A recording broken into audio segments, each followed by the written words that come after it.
न्यूनतम समय 4 घंटे जरूरी है। मतलब इसका सीधा सा ये है कि 4 घंटे के पहले कुछ मत खाना। अभी 12 बजे खाना खाया तो कम से कम दूसरा कुछ भी खाए वो 4 बजे के पहले नहीं होना चाहिए।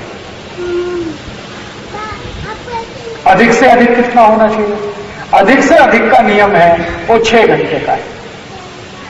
दोपहर का भोजन और शाम के भोजन में अधिक से अधिक अंतर 6 घंटे, कम से कम अंतर 4 घंटे। सवेरे का नाश्ता और दोपहर का भोजन कम से कम अंतर 4 घंटे, अधिक से अधिक अंतर 6 घंटे।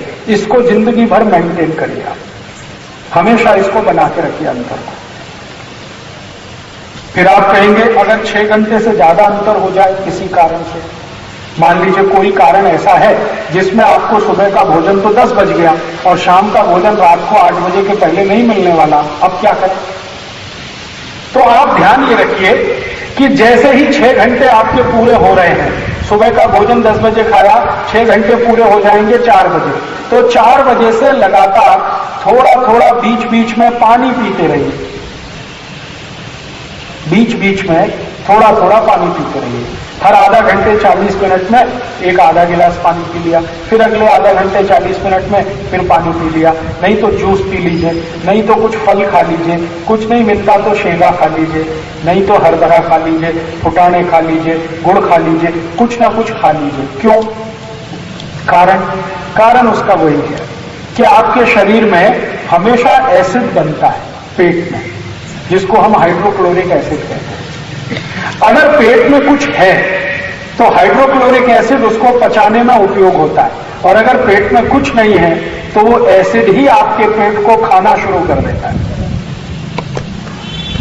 और एसिड जब पेट को खाना शुरू करेगा तो उसी में से बीमारी निकलती है अल्सर, पेप्टिक अल्सर। माने ज्यादा देर भूखा रहना अच्छा नहीं है। अगर भूखा रहना है तो उसका फिर नियम है। जैसे उपवास करना है तो उपवास का नियम है। 1 दिन का उपवास करना है उसका अलग नियम है, 2 दिन का करना है अलग नियम है, 8 दिन का करना है अलग नियम है, 15 दिन का करना है बिल्कुल अलग नियम है, 1 महीने का उपवास करना है उसके अलग नियम है। सभी उपवासों के अलग अलग नियम है और इसका पूरा अलग से एक अध्याय ही है उपवास के लिए। लेकिन सामान्य नियम जो मैं बताना चाहता हूं वो ये कि किसी भी कारण से आपको उपवास करना पड़े तो हर आधे घंटे 40 मिनट में पानी जरूर पीते रहिए, ताकि आपके शरीर को कोई भयंकर बीमारी ना लग जाए।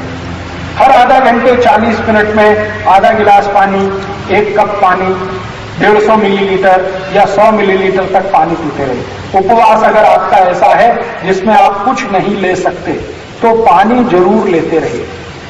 और उस समय जो आपने पूछा था कि नींबू मिलाया हुआ पानी लें तो थोड़ा बेहतर है, और उसमें थोड़ा मध मिला दें तो और भी बेहतर है। लेकिन आप में से कई लोग जैन धर्म का पालन करते हैं, जैन धर्म में मध का निषेध है, तो उस पानी में थोड़ा गुड़ मिला के लेते हैं, पानी पीते रहिए। उपवास अगर आपको कितना भी करना है, 1 दिन का करना है या 1 महीने का, बीच बीच में पानी पीते रहिए। खाली मत रखिए पेट को। और पानी नहीं है तो पानी जैसा कुछ पीते रहिए, जैसे रस पीते रहिए, फल खाते रहिए। सभी फलों में 80% तक पानी ही होता है, केले को छोड़कर। केला एक फल है जिसमें पानी सबसे कम है, बाकी फलों में 80% तक, और कुछ फलों में तो 90% तक पानी होता है, जैसे द्राक्ष। तो फल खाते रहिए, बीच बीच में थोड़ा पानी पीते रहिए। उपवास की स्थिति में वो जरूर करिए। और सामान्य रूप से एक भोजन से दूसरे भोजन के बीच में अधिक से अधिक 6 घंटे का अंतर, कम से कम 4 घंटे का अंतर रखिए। अब इसके आगे का नियम और भी महत्व का है। आप सुबह का खाना खाते हैं तो उसका समय निश्चित कर दीजिए, और शाम का खाते हैं उसका भी समय निश्चित कर दीजिए। तो आप बोलेंगे क्या समय निश्चित करें? सुबह का खाना खाने का सबसे अच्छा समय है 9 बजे से लेकर 11 बजे के बीच का, सुबह का सबसे अच्छा समय। 9 बजे से लेकर 11 बजे के बीच का जो समय है, ये लंच का, सुबह के दोपहर के भोजन का सबसे अच्छा समय है। और शाम का 5 बजे से लेकर 7 बजे के बीच में। तो सुबह का खाना 9 से 11 के बीच में और शाम का 5 से 7 के बीच में। अगर ये एक नियम आपने जिंदगी भर रख लिया तो मैं आपको आयुर्वेद की तरफ से गारंटी देता हूं कि जिंदगी में कम से कम आपको 70 से 75 रोग कभी नहीं आएंगे। सुबह 9 से 11 जो खाना खा रहे हैं और शाम को 5 से 7 जो खाना खा रहे हैं, किसी को डायबिटीज होने के चांस नहीं। सुबह जो 9 से 11 खाना खा रहे हैं, शाम को 5 से 7 खा रहे हैं, किसी को गुर्दे दुखने की तकलीफ नहीं है, जब तक कि वो कोई बड़ी मूर्खता ना करे।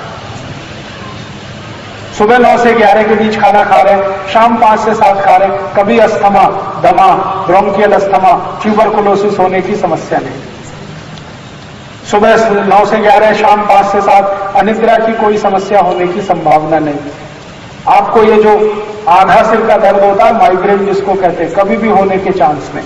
तो ऐसे 70 से 75 रोग हैं जो जिंदगी में अपने आप ही नहीं आएंगे अगर सुबह 9 से 11 और शाम 5 से 7 खाना खाएंगे। आप बोलेंगे ये समय का चक्कर क्या है?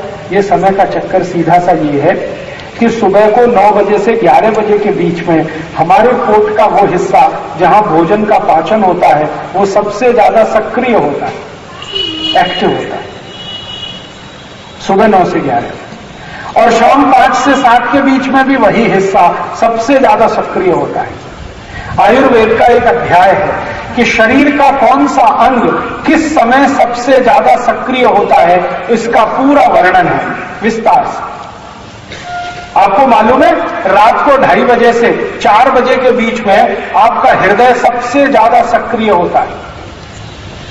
इसलिए आपने कभी महसूस किया है सबसे ज्यादा हार्ट अटैक रात को 2:30 बजे से 4 बजे के बीच में ही आते हैं। अगर आप 100 पेशेंट की फाइल पढ़ेंगे हार्ट अटैक के केस की, तो 90% पेशेंट को हार्ट अटैक 2:30 बजे से 4, 4:30 के बीच में ही आया होगा। क्यों? क्योंकि 2:30 बजे से 4 बजे हृदय का सबसे ज्यादा सक्रियता होती है। ऐसे ही हमारे पेट का जो हिस्सा भोजन को पचाने में सबसे ज्यादा मदद करता है, उस हिस्से की सक्रियता सुबह 9 से 11 के बीच में होती है, शाम को 5 से 6 के बीच, 7 के बीच में होती है। तो जिस समय पेट का वो हिस्सा जो भोजन को पचाता है सबसे ज्यादा सक्रिय है, उसी समय अगर भोजन किया तो वो आपके लिए सुवर्ण के जैसा है, सोने के जैसा है। और वो समय के आगे पीछे किया तो वो इतना अच्छा लाभकारी नहीं है। तो फिर आप बोलेंगे सुबह अगर 9 से 11 खाना खाना है तो नाश्ते का क्या? नाश्ता बंद कर दो, नाश्ते को ही खाना बना लो। आप जो है ब्रेकफास्ट मत करो, ब्रेकफास्ट की जगह सीधे लंच करो, सीधे खाना खाओ। 9 बजे भरपेट खाना खाओ, 10 बजे भरपेट खाना खाओ, सुबह नाश्ता मत करो। तो नाश्ता अगर छोड़ देंगे तो सुबह 9 से 11 भरपेट खाना खा सकते हैं, क्योंकि भूख लगेगी ही आपको, क्योंकि वो अंग सक्रिय है तो भूख लगने ही वाली है। इसलिए गांव के लोग सुबह सुबह जो भरपेट खाना खाते हैं ना, वो बहुत साइंटिफिक है, बहुत वैज्ञानिक है। ज्यादातर गांव में शेतकरी नागरिकों को मैंने देखा है, वो सुबह अच्छा जम के खाना खाते हैं।